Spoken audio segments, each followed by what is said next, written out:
नमस्कार। पक्ष विपक्ष में बहुत स्वागत है आपका और चलिए शुरुआत कर लेते हैं अपने इस खास बुलेटिन की। दिल्ली के कैबिनेट मंत्री राजेंद्र पाल गौतम के बौद्ध महासभा के आयोजन में शामिल होने पर बीजेपी ने अब सवाल उठाए हैं। बीजेपी प्रवक्ता हरीश खुराना ने आरोप लगाया है कि दिल्ली सरकार के मंत्री ने हिंदुओं के इष्ट देवताओं का अपमान किया है। उनके अलावा बीजेपी नेता कपिल मिश्रा और बीजेपी सांसद मनोज तिवारी ने भी इस कार्यक्रम पर सवाल उठाए। बताया जा रहा है कि इस घटना को लेकर आप संयोजक अरविंद केजरीवाल भी राजेंद्र पाल गौतम से नाराज हैं। उधर दिल्ली बीजेपी के अध्यक्ष आदेश गुप्ता ने सीएम केजरीवाल और मंत्री राजेंद्र पाल गौतम के खिलाफ शिकायत की है। उन्होंने हिंदू देवताओं का अपमान करने का आरोप लगाया है। उन्होंने कहा कि चुनाव आते ही अरविंद केजरीवाल हनुमान चालीसा पढ़ने लगते हैं, जब वे गुजरात जाते हैं तो जय श्री कृष्ण का जाप करने लगते हैं और दिल्ली में उनके मंत्री कह रहे हैं कि वे हिंदू देवी देवताओं को नहीं मानते। बीजेपी ने केजरीवाल को अल्टीमेटम देते हुए कहा कि सभी धर्मों का सम्मान करने का दावा करने वाले केजरीवाल 24 घंटे के भीतर गौतम को बर्खास्त करें।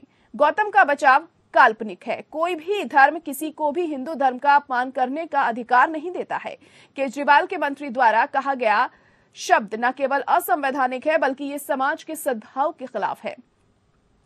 हमने अभी शिकायत दर्ज की है और इस मामले में हम उनके खिलाफ आंदोलन भी शुरू करेंगे। दरअसल दिल्ली सरकार में समाज कल्याण मंत्री राजेंद्र पाल गौतम बुद्ध महासभा के आयोजन में शामिल हुए, जिसमें हिंदुओं के देवी देवताओं को नहीं मानने की शपथ दिलाई गई।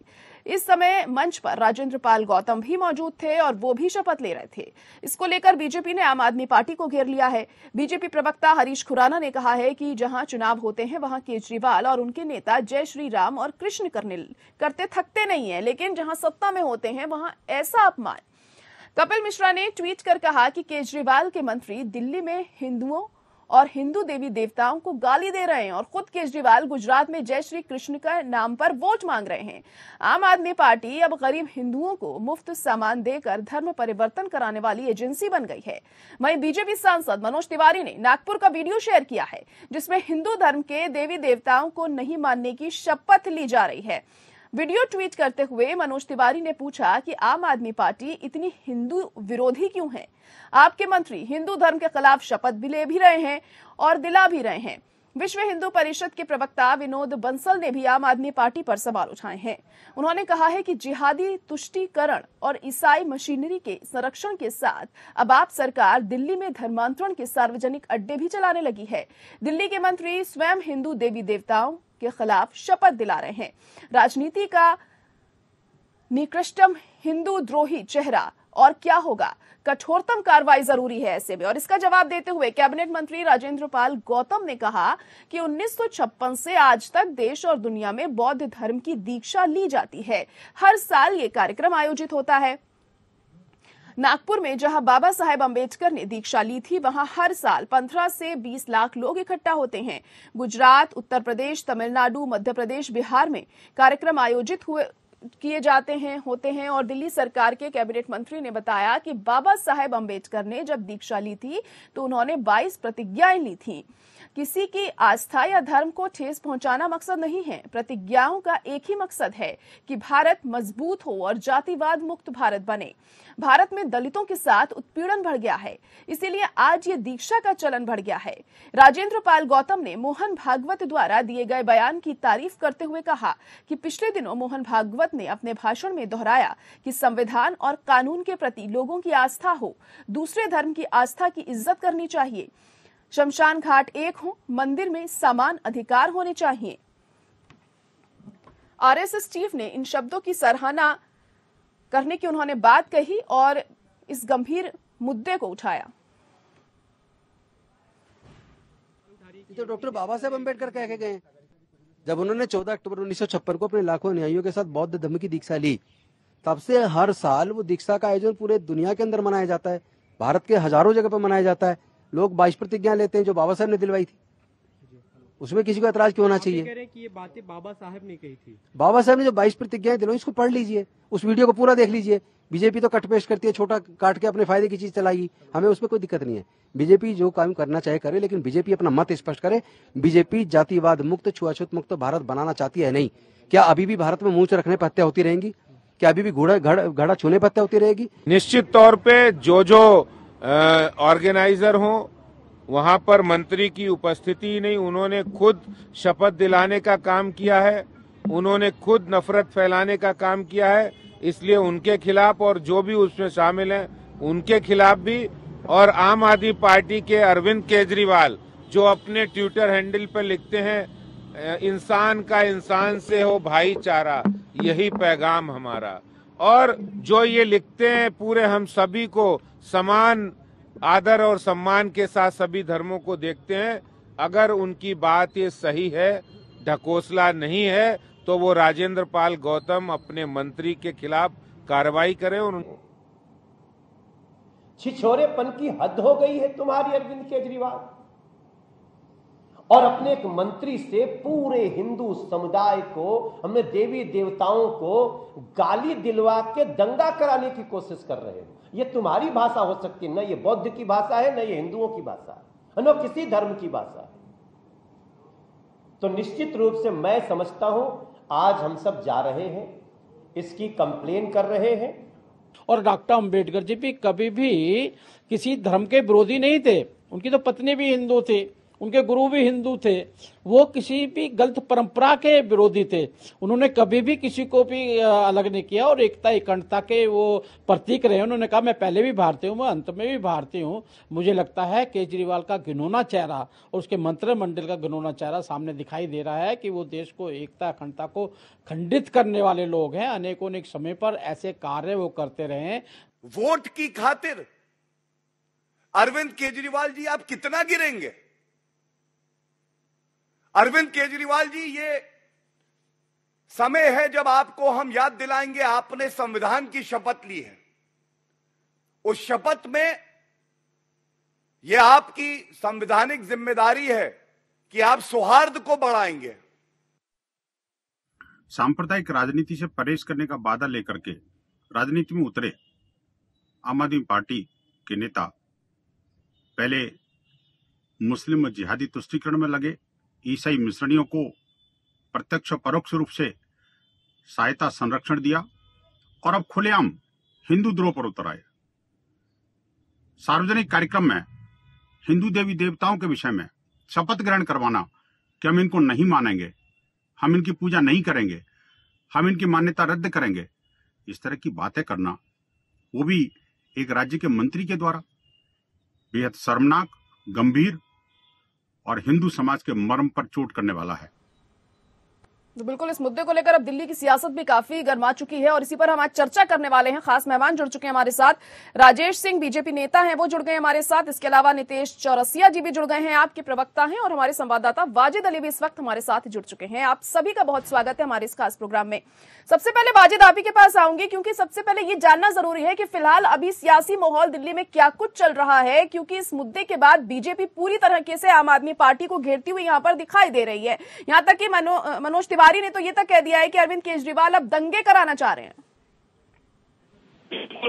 मुद्दा है ये, मुद्दा इसलिए है क्योंकि जिस तरह हम देश के अंदर देख रहे हैं जो माहौल बन रहा है, और उस बीच में ऐसे भाषण देना वो कहीं ना कहीं एक समुदाय को ठेस पहुंचाता है, और संप्रदाय को ठेस पहुंचाना भी स्वाभाविक है। वो इसलिए स्वाभाविक है क्योंकि कल ही दशहरा गया है, और दशहरा के अगले दिन जो है एक ऐसी भाषा का इस्तेमाल करना जिसके अंदर ये कहा जाए कि देवी देवताओं को नहीं मानते हैं, ना वो ब्रह्मा को मानते हैं, ना विष्णु को मानते हैं, ना महेश को मानते हैं, ना राम को मानते हैं। तो जाहिर सी बात है जो एक धर्म के लोग हैं उनका उग्र होना, गुस्सा होना भी वाजिब है, क्योंकि जिस तरह से उन्होंने कहा है कि हम इन देवी देवताओं को, भगवान को नहीं मानते हैं क्योंकि ये जो है एक मिथ है। उन्होंने साफ तौर पे ये कहा कि हम जो है बुद्ध को मानते हैं और बुद्ध की जो है पूजा करते हैं। उन्होंने यही कहा कि हमारे जो पिछले पूर्वज थे वो भी बुद्ध की पूजा करते थे, अर्चना करते थे और भगवानों को नहीं मानते थे। तो साफ तौर पे इस बात से ये जाहिर होता है कि जिस तरह से ये पूरा जो मामला हुआ है, कहीं ना कहीं संज्ञान इस पर लेना भी चाहिए। और इस पूरे मामले के अंदर ये भी बता दूं, कई संगठनों ने जो है 295A आईपीसी की एक धारा होती है जो कि किसी धर्म को अपमान करने के लिए लगाई जाती है, उसके तहत भी जी बिल्कुल बात है। जाहिर तौर पर इससे कहीं ना कहीं भावनाएं तो आहत होंगी। जिस तरीके से राजेंद्र पाल ने इस तरीके से ये जो शपथ ली है कि हिंदू देवी देवताओं की पूजा अब वो नहीं करेंगे, और मंच पर वो मौजूद थे वहां पर जब ये शपथ ली जा रही थी। खास मेहमान हमारे साथ बने हुए हैं नितेश चौरसिया जी, आप इस पर क्या कहेंगे? क्योंकि ये भी अब कहा जा रहा है कि अरविंद केजरीवाल भी उनसे नाराज चल रहे हैं, क्योंकि एक तरफ तो अरविंद केजरीवाल गुजरात में मंदिरों के दौरे पे दौरे कर रहे हैं, सोमनाथ मंदिर में वो गए, रामकृष्ण मंदिर में वो गए, और उन्हीं के पार्टी के मंत्री इस तरह की शपथ ले रहे हैं कि हिंदू देवी देवताओं की पूजा वो नहीं करेंगे, शपथ ले रहे हैं वो ऐसी। दो बातों को थोड़ा सा अलग अलग करता हूं। सबसे पहले तो एक बात ये कहना चाहता हूं कि अभी पार्टी का कोई भी स्टैंड या स्टेटमेंट अभी तक आया नहीं है कि इस मसले पे कि क्या आगे की कैसी कार्रवाई रहेगी, आगे का क्या स्टेटमेंट रहेगा। तो मुझे लगता है कि थोड़ा सा हमें इंतजार करना चाहिए, तो मैं आपको अच्छे से स्टेटमेंट दे पाऊँ। दूसरी चीज, राजेंद्र पाल गौतम जी की भी एक व्यक्तिगत जीवन है। अगर वो व्यक्तिगत जीवन में बहुत एक दीक्षा के समारोह में गए हैं और उसमें हिस्सा लिया है, उसमें किसी तरीके की उन्होंने अपनी बात रखी है, तो उसका कनेक्शन डायरेक्ट जरूरी नहीं है कि उनके हर एक स्टेटमेंट्स का ताल्लुकात पार्टी के नेतृत्व का हो या पार्टी का हो। तो इन दोनों चीजों का थोड़ा सा डिफरेंशिएशन रखना चाहिए।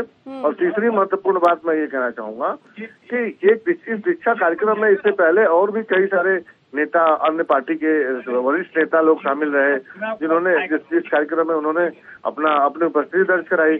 तो अगर कोई आहत होता है तो कोई एक व्यक्ति विशेष के लिए आहत क्यों होता है? इससे पहले गडकरी साहब बीजेपी तो आप लोगों को पूरी तरीके से इस पर घेर रही है ना। मेरी एक सेकंड बात है। इससे पहले गडकरी साहब भी गए थे, इससे पहले अठावले जी ने तो ऐसी भाषा का प्रयोग किया तो धर्म ही नहीं है। शपथ उन्होंने नहीं ली होगी ना कि वो हिंदू देवी देवताओं की पूजा नहीं करेंगे, इस तरह की शपथ है। देखिए समझिए, ये दीक्षा है क्योंकि बौद्ध धर्म का अपना एक कार्यक्रम था, कार्यक्रम का पार्ट है। वो तो मंच पर मौजूद थे और सबके साथ शपथ भी ले रहे थे। एक चीज और समझिएगा कि उसमें कोई एक व्यक्ति ऐसा नहीं था जिसे जबरदस्ती कोई दीक्षा दिलाई जा रही थी। वही तो कह रहे हैं, जबरदस्ती तो आप शपथ नहीं दिला सकते, उन्होंने अपनी स्वेच्छा से तो ली होगी शपथ। संविधान आपको इतनी आजादी देता है कि आप किस धर्म को मानते हैं और किसको नहीं मानते, ये इसकी आजादी संविधान आपको देता है। संविधान के दायरे में रह के, और अगर इस तरह के कोई काम हुए हैं तो इसके लिए मुझे लगता है किसी को आहत नहीं होना चाहिए। बाकी अगर कोई गलत हुआ है तो कंप्लेन की हुई है, जरूर पानी का। ये बताइए नितेश जी कि ऐसी सूत्रों के हवाले से खबर आ रही है कि अरविंद केजरीवाल नाराज चल रहे हैं राजेंद्र पाल से। मैंने आपसे बताया कि अभी हमारी पार्टी का कोई भी स्टैंड आना बाकी है, तो मैं निवेदन करूंगा कि थोड़े समय का इंतजार करा जाए। ऐसे में मेरा कुछ भी बोलना ठीक नहीं रहेगा। चलिए ठीक है। राजेश सिंह जी क्या कहेंगे आप इस पर, क्योंकि अब आम आदमी पार्टी तो ये कह रही है कि आप लोग धर्म की राजनीति कर रहे हैं यहाँ। हमारे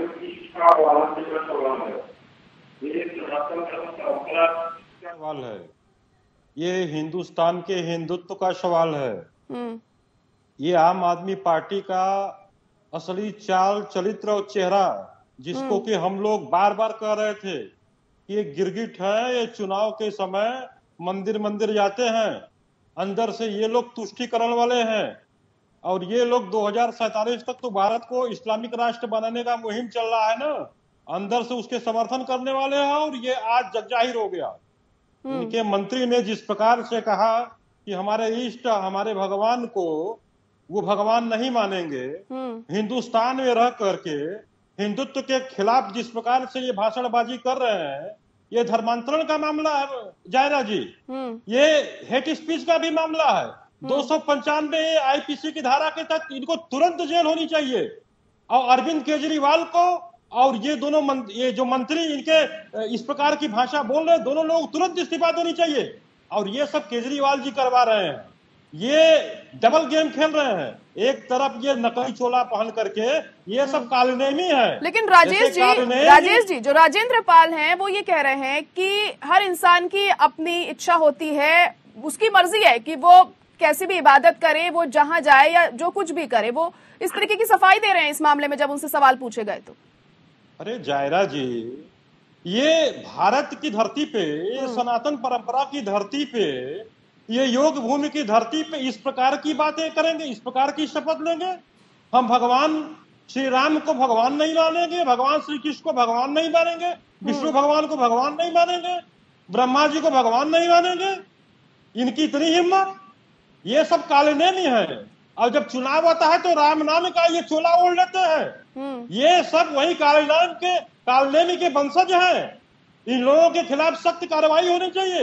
लेकिन आपको क्या लगता है आखिर ऐसे में पार्टी को क्या स्टैंड लेना चाहिए? आम आदमी पार्टी को अब क्या करना चाहिए? क्योंकि कहीं ना कहीं देखा जाए तो इससे भावनाएं तो लोगों की आहत हुई हैं। देखो, मैं आपको एक बात बता दूं कि भारतीय जनता पार्टी को कोई भी ऐसे मुद्दे नहीं मिलेंगे जिसको वो देश के असल मुद्दों से भटकाना चाहे, जैसे शिक्षा और स्वास्थ्य के मुद्दों से भटकाने का मौका मिले। तो मैं आपको भरोसा दिलाता हूं कि आप वेट एंड वॉच करिए, भारतीय जनता पार्टी को कोई ऐसा मुद्दा नहीं मिलेगा। उनकी जमीन हिली हुई है गुजरात के चुनाव को लेके, वो बरकरार रहेगी और आगे भी इनका डर का सामना ऐसे ही बना रहेगा। और बिल्कुल बेफिक्र रहिए, जो भी स्टेटमेंट आएगा मुझे पूरा भरोसा है भारतीय जनता पार्टी को। आप अपने हिसाब से बताइए, आपको क्या लगता है, क्या ये गलत किया गया है? आप सही मानते हैं इसे या गलत मानते हैं? देखिए, अगर मुझसे आप कहती हैं, मेरी व्यक्तिगत राय ये है कि संविधान मुझे एक अधिकार देता है। अगर उस संविधान के अधिकार के तहत मैं कोई भी ऐसा काम करता हूँ जिसका मुझे आधिकारिक तौर पे मुझे अगर संविधान मुझे हक देता है तो मैं उस चीज को करने के लिए, अरे मैं सक्षम हूँ भाई। मैं 18 साल की उम्र के बाद अगर मैं वोट दे सकता हूँ तो ये भी डिसाइड करने का फैसला मेरा खुद का होना चाहिए कि मैं क्या करना चाहता हूँ, कौन सी धर्म में जाना चाहता हूँ। ऐसे कितने सारे बीजेपी के नेता हैं जिन्होंने अपने दामाद बना रखे हैं मुस्लिम। क्या कहेंगे ये? किनके तो बेटे हैं, तमाम तरह के। ये तो देखिए व्यक्तिगत चीजें हैं। अब हर चीज को पार्टी से कनेक्ट कर देना क्या ये उचित है? और अन्य भी पार्टियों में देखिए, हर एक नेता का व्यक्तिगत जीवन भी होता है और एक राजनीतिक जीवन भी होता है। दोनों को कंबाइन करके देखना कहीं ना कहीं उचित नहीं होगा। तो ये मेरे ख्याल से इस पे थोड़ा सा समय देना चाहिए। और भाजपा को बिल्कुल मैं विश्वास दिलाना चाहता हूँ, भरोसा दिलाना चाहता हूँ कि आपको कोई मौका नहीं दिया जाएगा। जी, तो मतलब आप ये कहना चाह रहे हैं कि भाजपा की जमीन हिली हुई है क्योंकि गुजरात के जो चुनाव अब करीब है, इस वजह से इस तरीके के आरोप आप लोगों पर लगाए जा रहे हैं। तो बिल्कुल इसी का जवाब ले लेते हैं राजेश जी से। राजेश जी, आप इस पर क्या कहेंगे? क्योंकि लगातार जब भी आम आदमी पार्टी पर आप लोग आरोप लगाते हैं तो यही बात सामने आती है, यही कहा जाता है आम आदमी पार्टी की तरफ से कि आप लोग गुजरात में जिस तरीके से अरविंद केजरीवाल की लोकप्रियता बढ़ रही है, इससे डरे हुए हैं, इस वजह से इस तरह के आरोप लगा रहे हैं। जायरा जी, गुजरात में तो ये जा रहे हैं, अभी गुजरात की जनता इनको जवाब देगी। जिस प्रकार से ये हमारे आराध्य का अपमान कर रहे हैं, और इतना ही नहीं जायरा जी, ये देख रहे हैं कि देश में जिस प्रकार से शांति का माहौल है, ये सांप्रदायिक दंगा करवाना चाहते हैं। ये सब तुष्टिकरण वाले लोग हैं। और जायरा जी, मैं आपको बताना चाहता हूं कि भगवान बुद्ध ने कभी भी किसी भी धर्म का या किसी भगवान का अपमान नहीं किया था। भगवान बुद्ध का जो सिद्धांत था, उन्होंने कहा कि पहले अपनी आत्मा को जान लीजिए, उसके बाद परमात्मा को जानना। आत्मा आपके अंदर रहती है, पहले उसको जानिए, उसके बाद परमात्मा को जानिए। उन्होंने कभी सनातन धर्म का विरोध नहीं किया था। हाँ, उन्होंने जो कुरीतियां थी, जो ढोंग थे, जो पाखंड थे, उनका विरोध किया था। कभी भी भगवान श्री कृष्ण, भगवान श्री राम और ब्रह्मा विष्णु महेश का जो हमारे आराध्य इष्ट है, उनका अपमान भगवान बुद्ध ने। इन लोगों को समझना चाहिए कि बुद्ध धर्म क्या है, जैन धर्म क्या है, सनातन धर्म क्या है। ये किसी धर्म को जानते नहीं है। ये तो चुनाव के लिए केवल कालनेमी बन करके राम राम राम राम बजरंगबली जपने के लिए ये चले आते हैं। ये सब तो राक्षसी शक्तियों के द्वारा संचालित किए जाते हैं ना। ये सब 2047 तक भारत को इस्लामिक राष्ट्र बनाना चाहते हैं। उसमें ये इसी का ये एक षड्यंत्र है जायरा जी। ये ठीक है, वाजिद भी हमारे साथ बने हुए हैं। वाजिद से एक सवाल मैं ये जानना चाहूंगी वाजिद यहाँ पर कि जिस तरीके से अभी नीतीश चौरसिया जी भी कह रहे थे कि अभी तक कोई पार्टी की तरफ से स्टैंड नहीं लिया गया है, लेकिन ऐसी खबर सामने आ रही है कि अरविंद केजरीवाल खुश नहीं है राजेंद्र पाल ने जो कुछ भी किया है यहाँ पर। तो आपको इस बारे में क्या जानकारी मिल पा रही है? देखिए, सबसे पहले मैं जायरा एक चीज क्लियर करना चाहता हूँ।